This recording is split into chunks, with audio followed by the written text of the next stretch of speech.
Good morning. It's very early here, but I feel like reading. We have made it to page 132, or actually 133, the top of 133 of, how many pages do we have to go? 287. So we're at 133, we have to go to 287 is the last page. And Bjorn has just kind of checked out their story and found it to be true.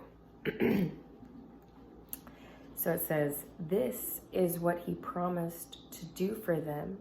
He would provide ponies for each of them and a horse for Gandalf for their journey to the forest. And he would lade them with food to last them for weeks with care, and packed so as to be as easy as possible to carry. Nuts, flour, sealed jars of dried fruits, and red earthenware pots of honey, and twice-baked cakes that would keep good a long time, and on a little of which they could march far. The making of these was one of his secrets. But honey was in them, as in most of his foods, and they were good to eat, though they made one thirsty. That's funny because now we know that honey is, they found honey in Egypt that's 5,000 years old and still good. So one of his secrets of having honey as his ingredients could make the food last longer. Water, he said, they would not need to carry this side of the forest, for there were streams and springs along the road. But your way through Mirkwood is dark, dangerous, and difficult, he said. Water is not easy to find there, nor food.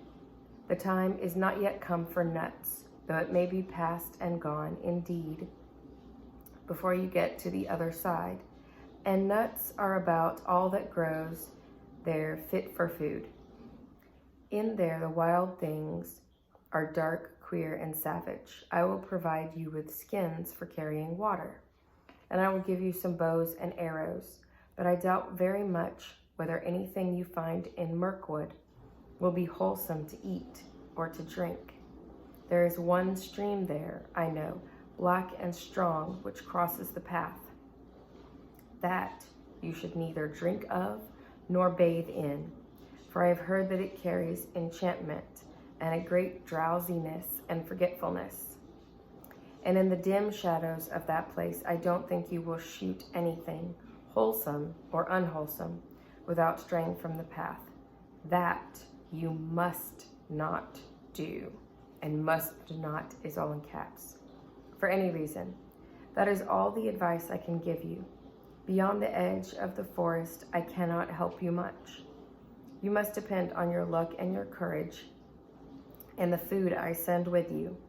At the gate of the forest, I must ask you to send back my horse and my ponies. But I wish you all speed, and my house is open to you if ever you come back this way again.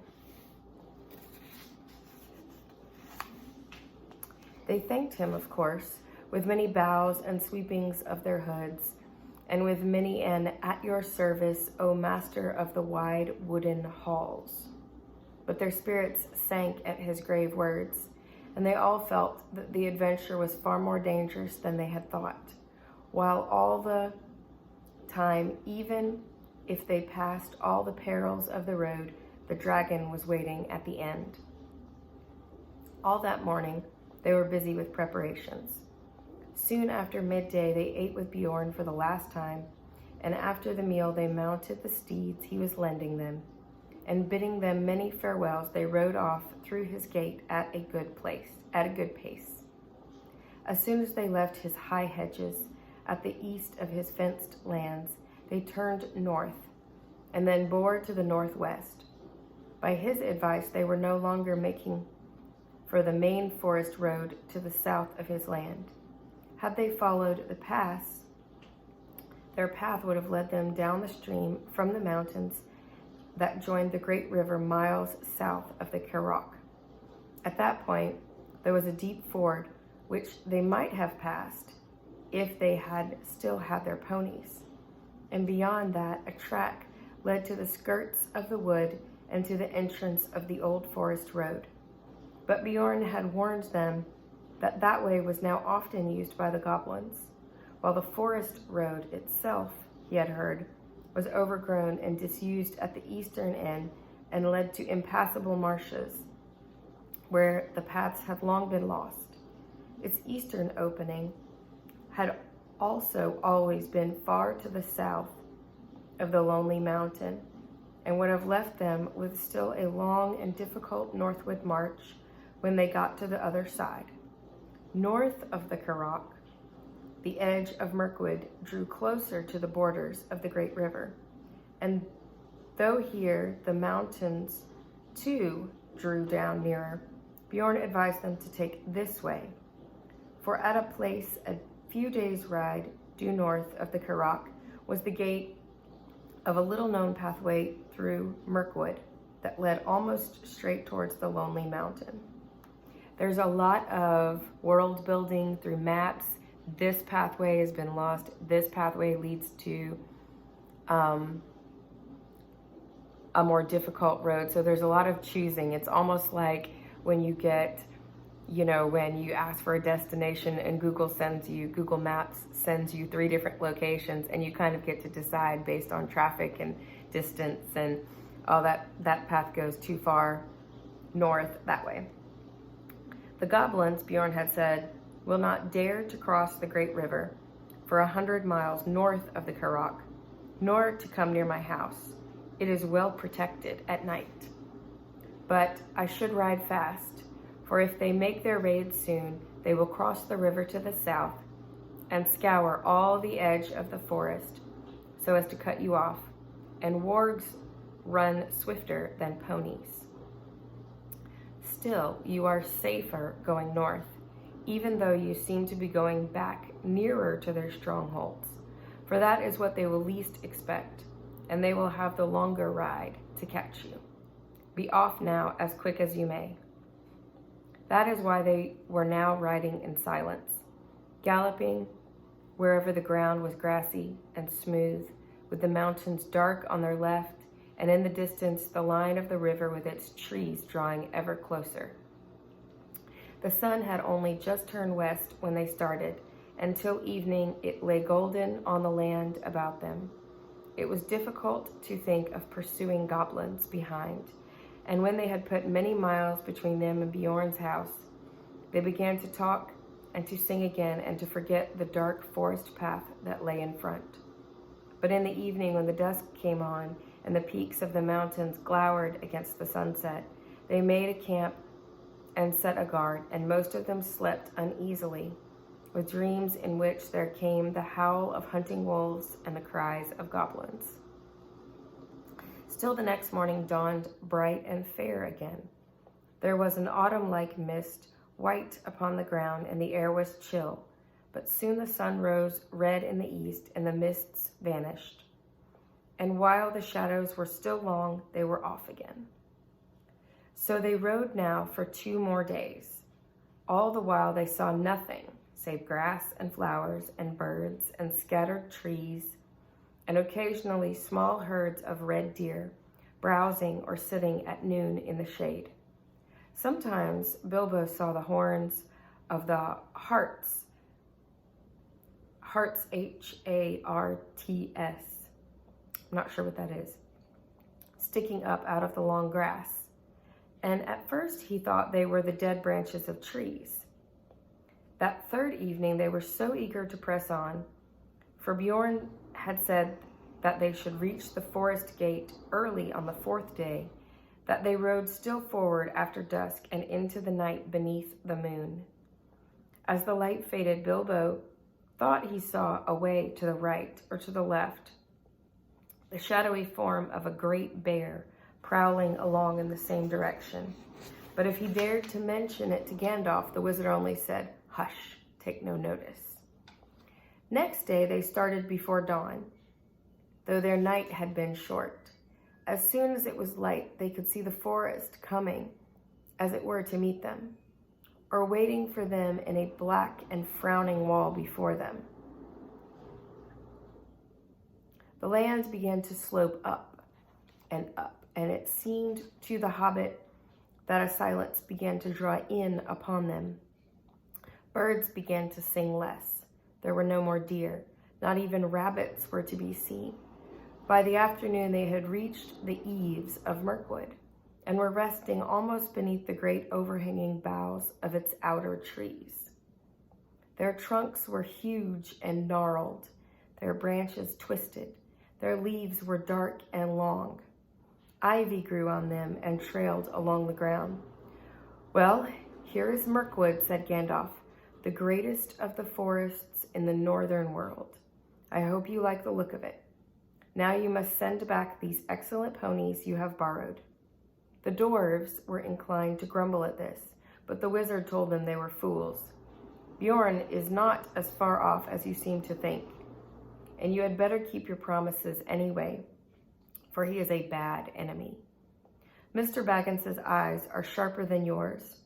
If you have not seen each night after dark a great bear going along with us or sitting far off in the moon watching our camps, not only to guard you and to guide you, but to keep an eye on the ponies too. Bjorn may be your friend, but he loves his animals as his children. You did not guess what kindness he has shown you in letting you dwarves ride them so far and so fast, nor what would happen to you if you tried to take them into the forest." "What about the horse then?" said Thorn. "You don't mention sending that back." "I don't, because I am not sending it." "What about your promise then?" "I will look after that. I am not sending the horse back. I am riding it." Then they knew that Gandalf was going to leave them at the very edge of Mirkwood, and they were in despair. But nothing they could say would change his mind. "Now we had this all out before, when we landed on the Carrock," he said. "It is no use arguing. I have, as I told you, some pressing business away south, and I am already late through bothering with you people. We may meet again before all is over, and then again, of course, we may not. That depends on your luck and on your courage and sense. And I am sending Mr. Baggins with you. I have told you before that he has more about him than you guess, and you will find that out before long. So cheer up, Bilbo. Don't look so glum. Cheer up, Thorin and company. This is your expedition, after all. Think of the treasure at the end, and the forest and the dragon, at any rate, until tomorrow morning." When tomorrow morning came, he still said the same. So now there was nothing left to do but fill their water skins at the clear spring they found close to the forest gate and unpack the ponies. They distributed the packages as fairly as they could, although Bilbo thought his lot was wearisomely heavy, and did not at all like the idea of trudging for miles and miles with all that on his back. "Don't you worry," said Thorin. "It will get lighter all too soon. Before long, I expect, we shall all wish our packs heavier when the food begins to run short." Then at last they said goodbye to their ponies and turned their heads for home. Off they trotted gaily, seeming very glad to put their tails towards the shadow of Mirkwood. As they went away, Bilbo could have sworn that a thing like a bear left the shadow of the trees and shambled off quickly after them. Now Gandalf too said farewell. Bilbo sat on the ground feeling very unhappy and wishing he was beside the wizard on his tall horse. He had gone just inside the forest after breakfast, a very poor one, and it had seemed as dark in there in the morning as at night, and very secret. A sort of watching and waiting feeling, he said to himself. "Goodbye," said Gandalf to Thorin, "and goodbye to you all, goodbye. Straight through the forest is your way now. Don't stray off the track. If you do, it is 1,000 to 1 you will never find it again, and never get out of Mirkwood. And then I don't suppose I or anyone else will ever see you again." "Do we really have to go through?" groaned the hobbit. Yes, you do, said the wizard. If you want to get to the other side, you must either go through or give up your quest. And I am not going to allow you to back out now. Mr. Baggins, I am ashamed of you for thinking of it. You have got to look after all those dwarves for me, he laughed. No, no, said Bilbo. I didn't mean that. I mean, is there no way round? It's funny because oftentimes we know our destination and we know that the way through is difficult. And the beginning is always hard, especially when help, moral support is there mentally but not physically, as Gandalf is leaving. There is, if you care to go 200 miles or so out of your way north and twice that south. But you wouldn't get a safe path even then. There are no safe paths in this part of the world. Remember, you are over the edge of the wild now and in for all sorts of fun wherever you go. Before you could get round Mirkwood in the north, you would be right among the slopes of the Grey Mountains. And they are simply stiff with goblins, hobgoblins, and the orcs of the worst description. Before you could get round in the south, you would get to the land of the necromancer, and even you, Bilbo, won't need me to tell you tales of that black sorcerer. I don't advise you to go anywhere near the places overlooked by his dark tower. Stick to the forest track, keep your spirits up, hope for the best, and with tremendous slice of luck, you may come out one day and see the long marshes lying below you, and beyond them, high in the east, the lonely mountain where dear old Smaug lives, although I hope he is not expecting you. Very comforting you are, to be sure, growled Thorin.